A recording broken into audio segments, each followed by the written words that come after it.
What is going on, everyone? The Philadelphia Phillies just took on the Atlanta Braves in a three-game series at home, and they fell short. They lose 2 of 3. It's disappointing. This is a time where we really need to start putting some wins together. We got to find a stretch here of good baseball, and we just haven't seen it yet. It was embarrassing. It was embarrassing at times as we got blown out in the first 2 games of this series. Yeah, I'm here with my cousin Taylor. Taylor, how do you feel about it? it's what I expected. The Braves are a better team. Listen, I was on the way home, coming back home from the liquor store, and and and I was listening to WIP, and there was a caller who asked the question: is there really anything that this Phillies team is exceptionally good at? No, I wouldn't say good at, but this is my counter argument. Where we are right now in the NL wildcard, Mhm. we're in the same boat as the Brewers, the Yeah. Cardinals, even the Giants at this point. There are teams that are good on paper and have some sort of good qualities to them, but they can't find a way to put it all together. And we're in the mix with those squads. Yeah, despite having 4/5 of a rotation that probably doesn't belong in a starting rotation. Well, that's the issue. And with the trade deadline coming up here, this is what bothers me. We're obviously upset. We're 55 and 50, and you Hmm. have people in this fan base screaming, "The sell, sell, screw it, no reason to buy." When we buy this trade deadline, if we buy this deadline, Hmm. because I do demand it from Matt Klentak, but this isn't just for the back end of this season. It's also for next year. Hmm. Yeah, and there are guys out there that you can get for more than one season. Oh yeah, I mean that's when you look at the list. We'll talk about Stroman in a second because he just went to the Mets pretty much like an hour before we hopped on to Yeah. do this podcast. But you have guys like Boyd, Greinke, who won't cost a lot of prospects. You have Mike Minor out there, Robbie Ray. So there are names that I am willing to move on players for. I mean, there are plenty of names out there with years left in their contract. But that brings up the problem of the Phillies farm system is pretty depleted after this past off season. We don't have a lot that we are probably willing to give up. We're not parting with Bohm. I don't think at this point they're parting with Spencer Howard either. Okay, so those 2 names are out of it. That's fine with me. I'm willing to give up Moniak. Dude, I actually talked to my buddy today about it. Would you give up Haseley? I mean, I would. I You definitely would? would. I Oh, would. yeah. You really like Adam Haseley is that good to you that you wouldn't move him on for an actual pitcher that we need? I've always been a Adam Haseley believer personally, and especially with the way he's shown what he's shown thus far. I think that he has a lot of potential to be really good. Now, I understand that in the long term, we can probably get an outfielder to fill in that third outfielder position long term. But I guess maybe it's just the homer in me that loves seeing a guy like Adam Haseley actually come up in this farm system and actually produce for a team that isn't a team other than the Phillies. Yeah, see that's where I'm the opposite with this with Adam Haseley. He's a guy that you can find. You can find Adam Sure. Haseley. I mean, of course, you can say, well, you can find a pitcher too. But with how depleted we are with the starting rotation, I think a starter right now is more important than that outfielder, which we can find and throw someone else in at over Adam Sure. Haseley. I would move him for a pitcher that we have more years with than just the back end of this season, of course. Sure. Would you part with Adonis Medina at this point? Yes, I would. You would. Yes, because you know what? As much as I don't want to give up too much, there's 2 guys that I want to keep, and it is Howard, and you know what? It's Alec Boehm because Franco, I'm done with him. I want Boehm to be playing next season at third So base do I. every day, right? So between him and Howard, anyone else, go ahead, pick at it. And I don't think other teams are going to be afraid of other prospects of ours. I think that they intrigue other squads. And I know that some people who listen to your show may not be as so much into sports and baseball that they follow the minor league systems and even the Phillies minor league system. But anyone who's seen Alec Bohm play is going to tell you this kid is a stud. Every This day I want kid, him in the lineup. me too. I already, if they were to bring him up right now, I'd be like, okay. I was thinking why doesn't he get some time this season? I think you got to be careful. I think with someone like him who's doing so well the way he's developing, they're doing something right with him that he needs to progress, even if it's a expedited system. He needs to experience the AAA experience just like anyone else would, and then come up next year.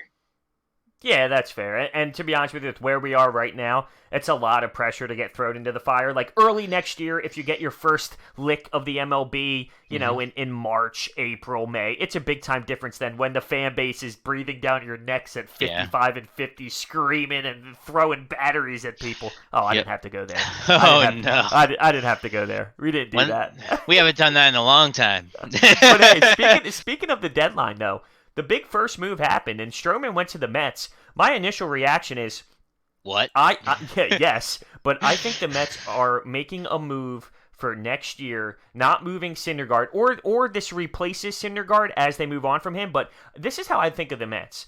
Their roster isn't atrocious. It's really not. Like, their roster does not match what their record is every single year. So maybe it's just a move where, hey, we load up on pitchers and next season we kind of attack this thing differently with a roster that has more starting pitching. Because realistically, as much as we bash on the Mets, they should be better than 50 and 55. And for them, it's all front office and management. Right, exactly. Mickey Callaway is a joke. Brody Van Wagenen, however you pronounce his name, has been a joke. And for this, in terms of the roster, they don't have any major problems. They're going to be able to fix their problems next season for the most part. They're going to get rid of Mickey Callaway. They'll bring somebody else on. My question then becomes, okay, you talk about going for it next year. You're telling me that the Mets are going to go from what they are now to competing with the Braves, the Nationals, and the Phillies?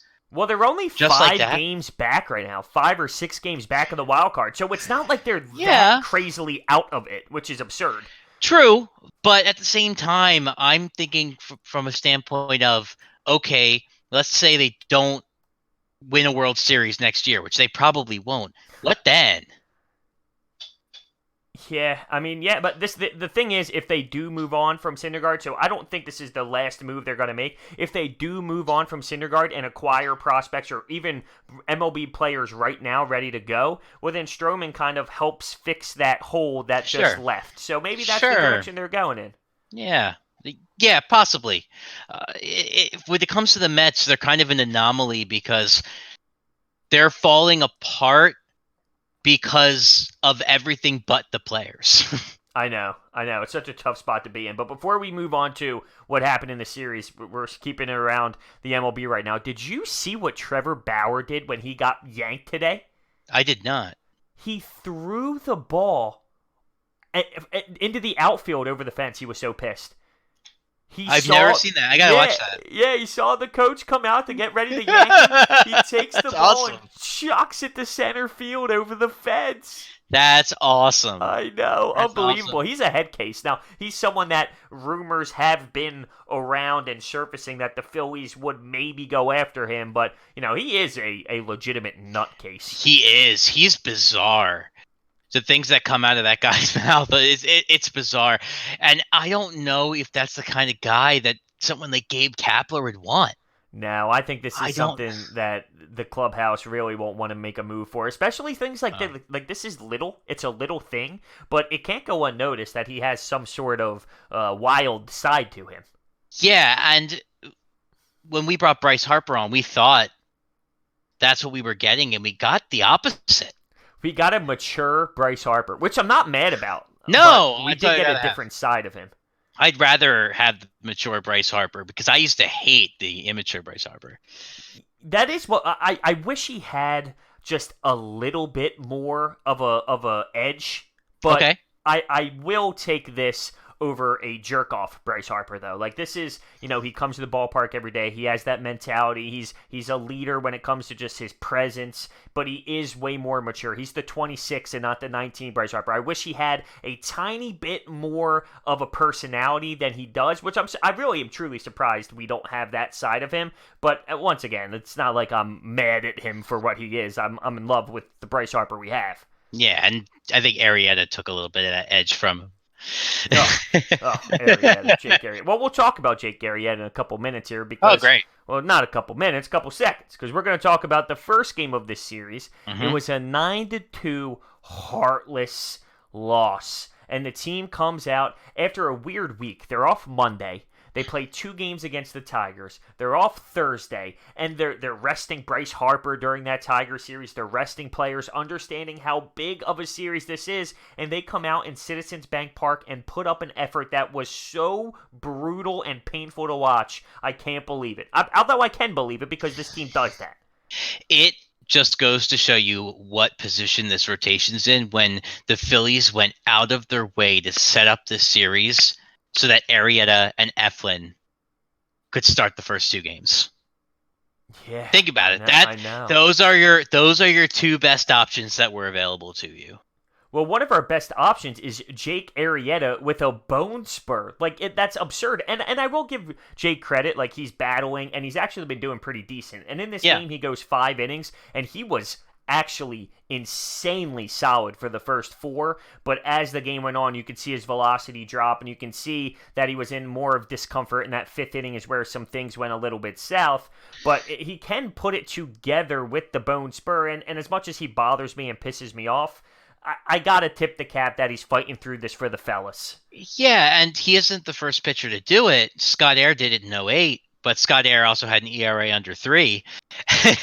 And Jake Arrieta, in this case, yeah, he's battling, but if we had even one option that was better than him with a bone spur, we wouldn't be having this conversation right now. What do you, realistically, if we had one more pitcher right now, I believe that Jake Arrieta would still be in the starting rotation. Absolutely. Over Vince Velasquez. Absolutely. I think I would rather have Jake Arrieta with a bone spur than probably everyone else in the rotation but Nola right now. Yeah. Oh, Not yeah. counting Smiley, because we don't know what we have in Smiley. Well, we had that nice 8 strikeout debut in 6 innings. He's got a heck of a slurve. Yeah. I haven't seen that kind of curveball in a while. It's got that sideways slider sort of motion to it. Seriously, he had some pinpoint accuracy with that thing. Yeah, I was very impressed. We're gonna have to see. I believe he pitches the first game after this break, Monday's game, and we play the Giants, the Red Hot Giants. But anyway, in this game, there was some controversy surrounding Gabe Kapler. Now, it was a little bit of I wouldn't go as far as blowout at this point, but it was a hefty lead for the Braves, and Cole Irvin got shelled. I mean, just shelled. To go with Cole Irvin in this situation to begin with after Arrieta didn't help, but we had men on first and second with 1 out, and Cole Irvin went up to bat. Gabe Kapler didn't pinch hit for him, and he allowed Cole Irvin to go back up to hit, and that bothered me so much because that was a statement to the team, to the clubhouse, and to the fans that, hey, this game's essentially over. You know, like if it's the 6th inning and just say, I'm just spitballing a number here. Say you're down 6, right? That's your manager, your leader telling your clubhouse, well, I don't care about if we can knock in 1 run here because the game's over anyway. It's unacceptable.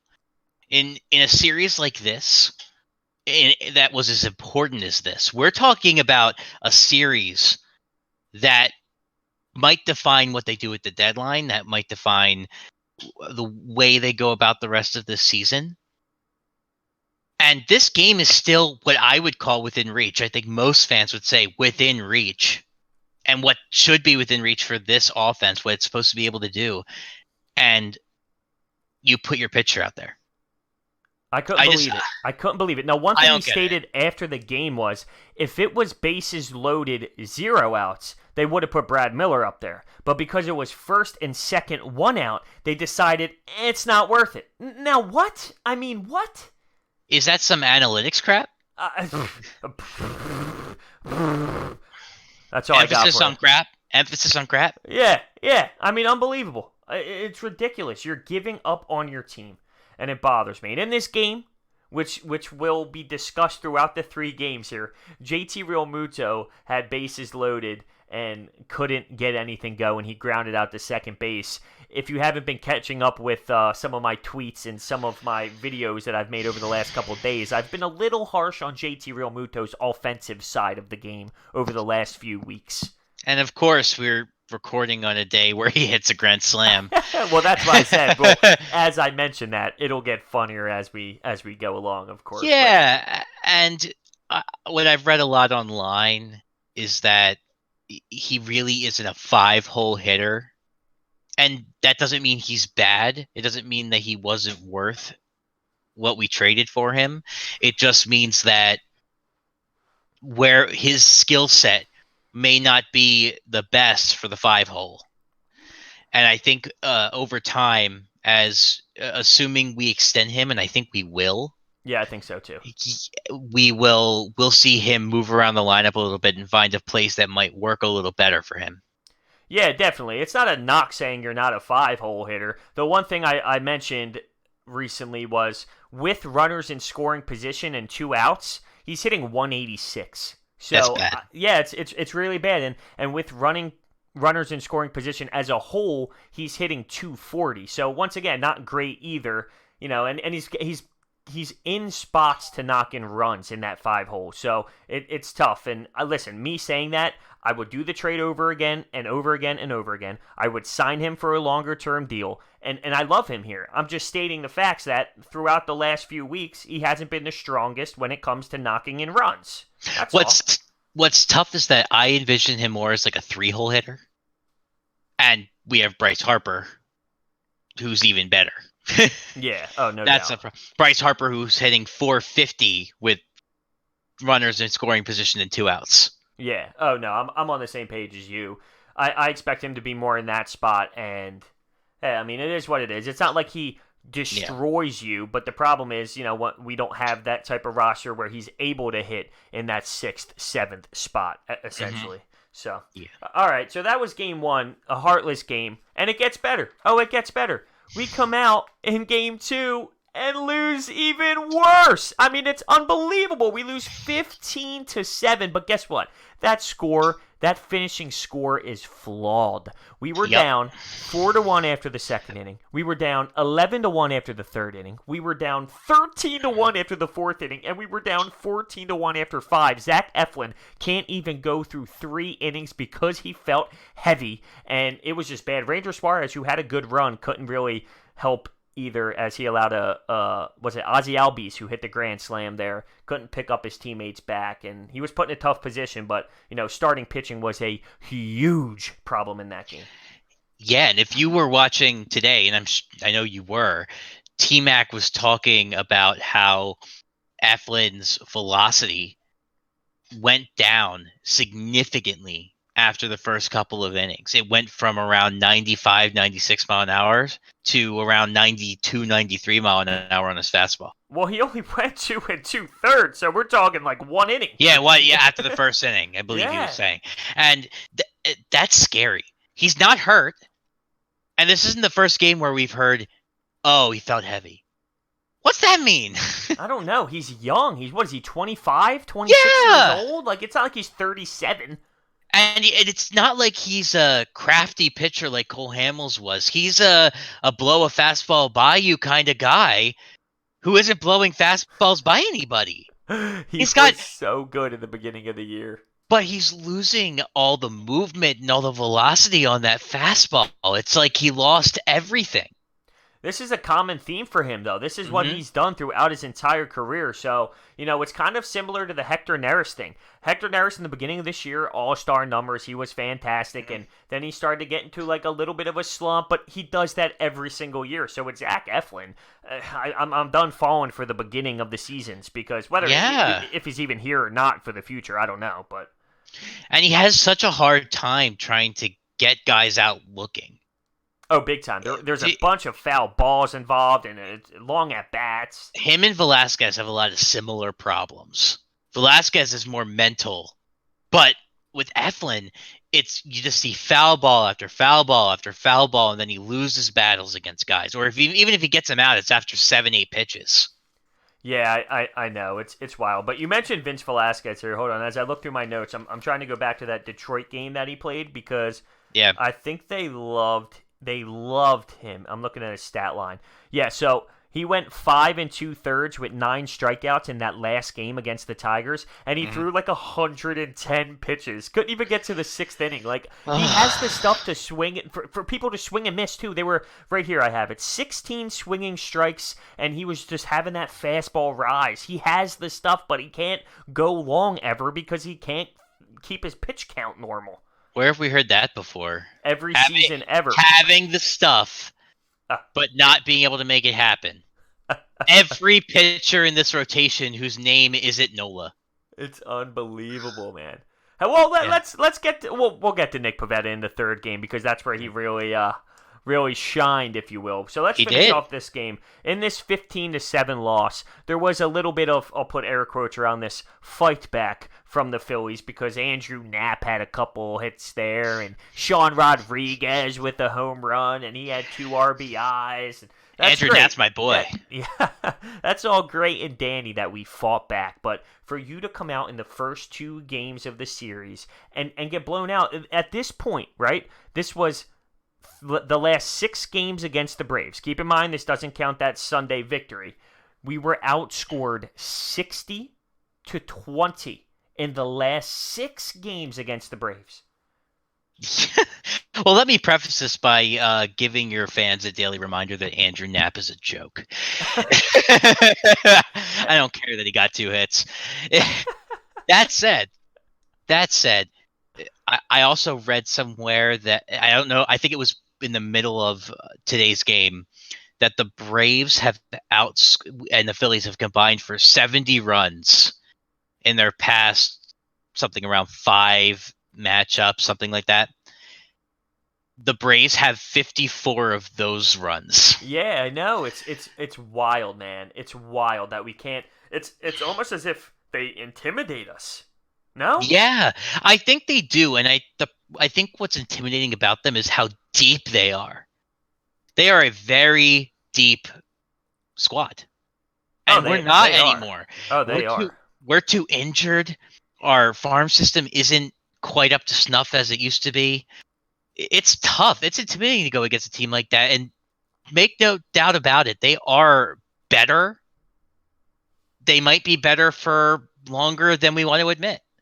Yeah, no doubt. Looking at this 15-7 loss game, you had Josh Donaldson go for 3 for 6. Freddie Freeman was 1 for 1 with 4 walks and scored 3 runs. I mean, that's just a day at the office where it's not splashy. Good. Oh, dude, he is phenomenal. I don't know who's more fun to watch, Ronald Acuna Jr. or him. I think if you're a baseball person, you enjoy watching Freddie Freeman more because he's not flashy, but similar to Bryce in many ways in that he plays the game right. He really does, just with a better batting average. Yes, absolutely. Freddie Freeman to me is someone who is just so, he's just so baseball, you know? He just does the right things. He's just a great baseball player. I love watching him play. I hate to admit it, but this Braves team, if I'm just taking away the Phillies bias part of it, I enjoy their roster. I enjoy the way they play the game. It's an entertaining style of baseball. And Freddie Freeman is also extremely underrated. People don't talk about him at all. Yeah, he's just one of those players that goes right under the radar. Yeah, and he's the engine that makes that team work. Acuna is the new budding star, and they have power bats like Donaldson, but Freddie Freeman is the guy who gets on base. He gets those clutch hits. He makes it happen. Would you agree with me that to a lesser degree, keep that in mind, the style of play they have is to a lesser degree, but similar to the Boston Red Sox last year? I agree. I do. That they get these players that can do a lot of different things in many different ways. And the Red Sox, it just seemed like when the Red Sox last year, what couldn't they do? They'd be down 7-0, 8-0 with 4 innings to go, and they'd find a way to win. I mean, anything. You could list any way that to win a baseball game, and they did that last year. How many walk-off and come-from-behind wins have the Braves had this year? Because it seems like every time I look at the scores and I think to myself, maybe the Phillies gained a game today, it looked like the Braves were losing earlier. Suddenly they're up by 2-3 runs. It's funny you look at the games back because I'm at the point now where I'm strictly mindset of wild card. Me too. At this point, I always look at the scores just out of curiosity, but my focus is on that second wild card spot. Which And is capable, though. As much as this team yeah, pisses me off, and I know what they are after one 105 game. games, there still is a chance to really win this wild card. One game. We're one game out of it. It's all it takes is one little hot streak, which we have not had like all year. Yeah, since that first month and a half, Mm-hmm. we have just played a simple road of like essentially 500 baseball. We have, and the trend has never been good. We're at a point where you see some fans try to measure the team's success when we're beating teams like Detroit and Pittsburgh. You can't measure this team against those teams. Those teams are at another tier of awful. Oh yeah, big time. Detroit might Meanwhile, have the worst lineup in baseball. look at our record against teams that are over 500. It's brutal. It's Yeah, embarrassing. you're right on that part, and then you also look at the teams that are under 500, and it's not as good as it should be because we constantly lose series against the Marlins. We constantly find our way losing against bad teams. Now, we did take care of business in Pittsburgh and Detroit, and I remember specifically making one of my recap videos after the game, and I had someone comment, why can't you just enjoy a win? Why can't you just enjoy the fact that we won a baseball game against the Pirates? Because it was that brutal game where it went to like 15 innings, and we had to win because of Rhys Hoskins, and I can't be happy with that. Like, I can't be happy with a 15-inning game where we left bases loaded a couple times where we couldn't score. Like, that bothers me because we're way better than those teams. And I think I speak on your behalf when I say you're going to be glad they won. But being glad they won is not and never the same as buying into that win as a statement on how good or bad this team is. Exactly. Similar to what we're going to get to right now is the Phillies win 9-4 over the Atlanta Braves. I'm happy they won, but I don't think any differently about this team going into the San Francisco Giants series than I would have if we lost this game. Yeah, me too. And the reason for that is if you don't win the series, it's not really a statement. You lost the series and you salvaged the game. It felt like we got by, and that's not good enough. That's not good enough for this team, in my opinion. No, you're absolutely right. It's definitely not good enough, and this whole fan base knows it, and that's why we're pissed off. So, in this 9-4 win, I thought this offense was what it was supposed to be all year long. Bryce Harper hit a homer, Adam Haseley hit a homer, JT Realmuto hit a grand slam, Rhys Hoskins hit a big 2-run bomb as well there when things got close. Like, that's what this offense was supposed to be. Hitting the long ball, scoring runs, and giving this team some comfort, especially the pitching, which Aaron Nola had, but he lost it a little bit in the seventh there. He allowed back-to-back dingers, but through 6, Aaron Nola was perfection. Yeah, he pitched much better than the numbers show today. And I think anyone who watched the game will say the same thing. And my favorite part about this game and about this win was the power numbers. How bad has this team been with power this year compared to what we thought it was going to be? We were talking about having 2 guys on the team easily with over 35 bombs. Yeah, Bryce Harper coming into this, people were expecting 40 to 45. I think he hit his 18th this game. Yeah, and that's fine. In the end, that's fine. And he's been playing great lately. Yeah, he has been contributing to this team way more than I ever would have thought of if I saw that he had 18 home runs. Like, the way he has added to this team with knocking in runs, doubles specifically, he has done so much. Like, I feel like the number of home runs and the little amount that it is somewhat flawed if you base that off of how good he was at the plate. I think at this point of the season, if you just ignore the batting average and you look at every other stat he has, you're going to be impressed. Oh yeah, big time. Well, I got somewhat yelled at because I was on Rhys Hoskins. Like, the 2 people that I was on was JT Realmuto and Rhys Hoskins because I thought that they weren't being good enough when we needed to knock in runs. But then the point was brought up that, well, you praise Bryce Harper's walks all the time. How come you're not praising Rhys Hoskins' walks? Well, I do think walks are valuable, and I look at them more than most. But if you are a cleanup guy, you gotta knock in runs. And I know Hmm. big picture, Rhys Hoskins has a bunch of RBIs, but it's similar to JT. If you take a look at his numbers when there's people in scoring position, it's not as good as we need it to be. And this goes back to that JT Realmuto conversation we were having in terms of where someone bats in a lineup. Bryce Harper bats third in the lineup. Part of his job not just is driving in runs, but it's also to get on base for the cleanup hitter. And Rhys Hoskins is our cleanup hitter. And so I expect Rhys Hoskins to have a high slugging percentage, hit home runs, get guys in. Walking's great, and I wouldn't want him swinging at balls that are way out of the strike zone, but I also want to see him be aggressive on that first pitch sometimes. And he really hasn't been very aggressive on first pitches at all. No, he does have very professional at bats though at times. Yeah, Like he really sometimes I'm super impressed with, 9, 10, 11 pitch at bats. But one thing sure. I'm thinking of now is, maybe he walks so much because at times, if Scott Kingery doesn't get on, if Segura doesn't get on and Bryce doesn't get on, maybe the opposing pitcher is thinking, all right, well, I'm not going to give this guy anything to hit anyway Sure. since no one's on base, so we might as well walk him. So at that point, because other people in front of him aren't doing their job, well, sometimes it makes it look worse on Rhys. But overall, the big picture is, and the big storyline with the Rhys Hoskins thing is, he should be better with runners in scoring position than he is. Sure. And I think people forget how young he is. He's going to get better. I think his ceiling has yet to be attained. And I think there's lots of room for him to grow in the batting average department, in how consistently he hits for power. I think he could do a better job of hitting the ball the opposite way. Yes. Oh yeah. Oh yeah. Definitely. I had this thing I wanted to bring up and I somewhat lost it. Oh no, here we go. We got it. Gene Segura got injured in this game. Yeah, he did.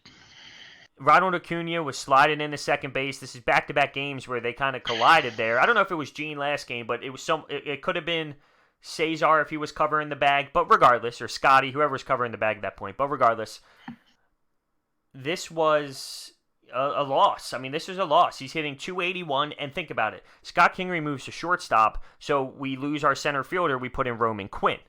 We just replaced a 281 hitter with someone who's barely hitting 100. Yeah, and that injury looked pretty bad.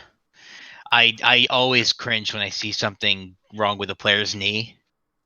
And I think us as a fan base, especially after McCutchen and before that Carson Wentz, when we see a knee injury, we fear for the worst. And the latest I'm reading on this was about 5 hours ago. Matt Gelb reported that Gene wasn't able to put a lot of weight on that right knee, I which didn't is see not. that. Yeah, so we'll see.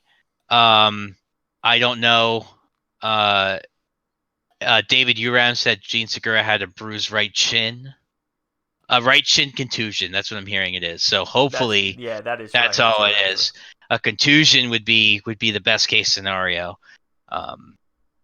But But you would assume that he would miss some time, and we have the red hot yeah, San Francisco Giants coming to town. yeah, and it sucks because in a stadium like that, you'd think if he hits one down the line, it's an easy 3-bagger. Oh yeah, Easy for someone like him. I'd like to see Scott Kingery step up in a series like this, in a stadium like that, where if he hits one in the gap or down the line, he's easily at third. Get him in on a sac fly. I love it. I absolutely love it. You're giving me Yeah. the chills thinking of like some good Phillies base. You know when the Phillies like have a good play and you're pumped up and like let's go, like kind of like I believe it was a few weeks ago, maybe 2 weeks ago. Bryce Harper in the first inning had a hustle double and he looked back and he gave it like this huge. Yeah, pop and scream. that I'm thing like, he does. oh, dude, like That's like what his I'm thing. He talking does about. like the little like half flex. Yeah, oh, I love it. It's fantastic. But in this game, Nick Pivetta came out of the bullpen for 2 innings and was solid. Like, I am enjoying Nick Pivetta out of the bullpen. Now, keep in mind, we only saw 2 sessions of him come out. Say it. Say it. What? Say it. Breakout Pivetta? Breakout closer Pavetta. Not closer, but breakout time out of the bullpen Pivetta. You know what, dude? The way he's showing passion, the way he's showing fight, it seems like... Now, I think he acts like a child, but when he is showing his passion, it's because he's frustrated and he's using that emotion to fire him up on the mound. And if that's what works, that's what works. And the weird thing with Nick Pivetta is how he acts like a child when he's taken out of the rotation, sent down, acting like there's no way I could imagine getting sent down. How could this possibly happen? Dude, your ERA is like 1,000,000. You can't throw a strike. What did you expect? I know it's mind blowing, but he is showing some nice bullpen play. And listen, if that can work for him right now, then we need it. I mean, I'll we take really it. need it. Yeah, we do. We Because need it. as we say with every single pitcher that we have on our squad, he's got the stuff. He certainly has the velocity and movement on his pitches as well to be a 7th or 8th inning guy. Oh, he definitely does. Now, it's wild to think about this bullpen because it looks like David Robertson is not where they would like him to be, is something Gabe Kapler recently said. Yeah. Tommy Hunter was lost, and he's gone for the year. Yeah, there's so many of these guys that just aren't there. And then you see people like Garcia getting called up, and I can't stand Edgar Garcia. Where this bullpen is, to think we are where we are is ridiculous on top of where we are with the starting pitching. Someone like Juan Nicasio, for example, like I don't think he's good at all, but he's serviceable. Mm-hmm. And there's times where he does okay, and then there's times where it's vomit worthy. But I mean, that's just where we are right now. It's wild to think about where we are with this bullpen as a whole. I'm with you on Edgar Garcia. If I hear one more person try to brag about how good his slider is, listen, man, his slider might be great. It doesn't matter if that's the only pitch he has. It's the only thing he does well. You can compare it to Hector Neris because, the splitter. Well, this year you see him working in that fastball more than he ever has. And let's be real, he's been better in this season than he has throughout his career as a whole. And he hasn't had that consistent drop-off. He had a little slump, but he's been able to have some really good outings along with that, and he's been able to rebound, I think, a little better, unless it's against the Dodgers, than he was last year. Yeah, last year was to the point it was so bad we had to bring him down to AAA. I mean, that's how bad it got. He couldn't even pitch anything. Yeah, and the thing with this bullpen is until they get somebody else, it's practically a by committee sort of thing. Oh, it definitely is. Now, would you expect Clentak to make a move at the deadline for the bullpen? Because I'll be honest, if that's what we do, starting pitching is clearly the issue for me. Yes. And it's so obvious that, yes, he will help whoever we pick up for this backstretch here and this last 70-plus games we have of the season. I understand that. But it's bigger picture. It's the arbitration years. The fact that whoever we get will have more time than just this year. That is why this is so important to get a starting pitcher. And I think the logic that you have to use going into the deadline, if you're Clentak, if you're McPhail, if you're Kapler, is we have to bank on one thing, and that's the offense coming together eventually. You bank on that. You go for a starting pitcher who can hopefully keep you in more games and give your offense that chance to shine. And hopefully if that offense gets it together, you can get by and make a run with a mediocre to bad bullpen. Yeah, we've seen this offense click like today's game when they win 9-4. Like we've seen that. It's more of we got to get that more consistently. We can't come out against the San Francisco Giants in game 1 and have 3 total hits and 0 runs. We can't do that. And it's not like it feels like this team is streaky. Like in 2008, there's players that streak. Rollins would streak. Howard would streak. Victorino would even streak. People don't really remember that, but he used to streak too. But this team, it seems like none of them are streaking at the same time in that good direction. That's not even just hitting. It's the overall team. It's either starting pitching's good, hitting stinks, bullpen sucks. Or it's, the hitting's on fire, but you can't get a good start, and then your bullpen was average. Or, you know what I mean? It's all the assets, every different part of the squad would be at a different mental spot that night. Yeah, and I'm curious to see how they approach the deadline because this fan base is going to explode if they don't make a move. No moves would bother the hell out of me. No moves would bother the hell out of me. Or if they even go after a guy like Roark, which is in the news, with someone who is a rental, I would literally be disgusted unless that guy ends up re-signing here. But that's not how it works really in baseball at the deadline. No, because that player is going to go somewhere where they can make the most money. Absolutely. So if we don't make originally when I saw this team go through the downward spiral, I said, you know what? I don't care if they don't make a move because we're not even close enough to really being a contender. But the more I think about it, it's not about really being a contender for the millionth time. It's about somewhat of the future as well because if we go out and grab someone with the arbitration years, that is what is important. We can't go out next offseason. Say we don't make any moves for starting pitching. We can't go out next offseason and find 3 solid starters. That's No, just not how it that's not works. happening. And you're not going to suddenly have 3 guys in your, or even 1 or 2 guys from your minor league system who are going to come up and be studs either. I don't think there's one, dude. I don't think there's one. No. And remember, we talked the last time we did a podcast together, we found that there was not a single pitching hit for this team in the draft between Aaron Nola and Cole Hamels. That's a 10-year, almost a 10-year gap. Well, let's hope that's Spencer Howard. He's been coming out of nowhere, this kid. This Spencer Howard. I don't know too much about him until this little run that he's been on, but he's been tearing it up. And I saw footage of him for the first time yesterday, actually. I saw some footage of him on Twitter. This kid's got what I can only call a riser. He's got a fastball that he can almost elevate. And when I say elevate, I mean like a softball riser.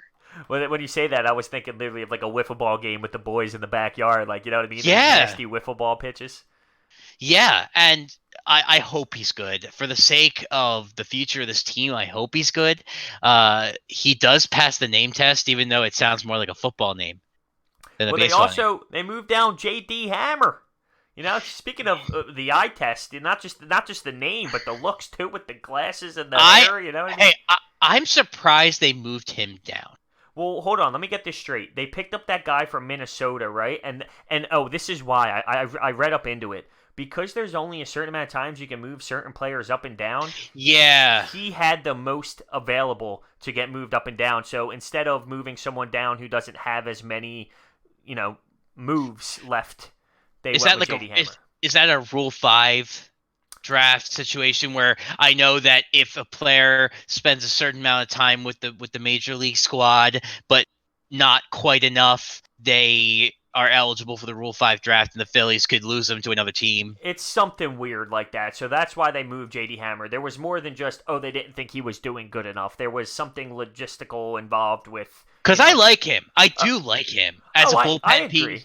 I view him as that kind of Chad Durbin type, able to pitch that sixth inning in a game where maybe we get a pitcher who goes 5. Absolutely. It's as simple as this. With what I saw out of him in his tenure here with the ball club, I was impressed. Like, I wouldn't look at him and say, ooh, I don't know if he's going to be able to make it. There were times where it was a little ugly and he walked a few guys because that wasn't his strongest suit. I thought he walked a couple batters here and there a little too much, but he's growing and learning and he's super young. I liked what I saw overall, big picture with him out of the bullpen. And more importantly, he passes the name test. Passes the name test and passes the swag test as well. Yes, he does, with the glasses and the wild thing hair. Yeah. I love it. So, with that being said, we are going to close out this podcast here. The Phillies lose the series against the Braves, so definitely disappointing. We wanted a series win. The first 2 games was embarrassing. They didn't come ready to play in Citizens Bank Park, which bothers me the most. It's your own building. And they salvaged the series in Game 3. So, any last thoughts on this series or the deadline? Don't panic.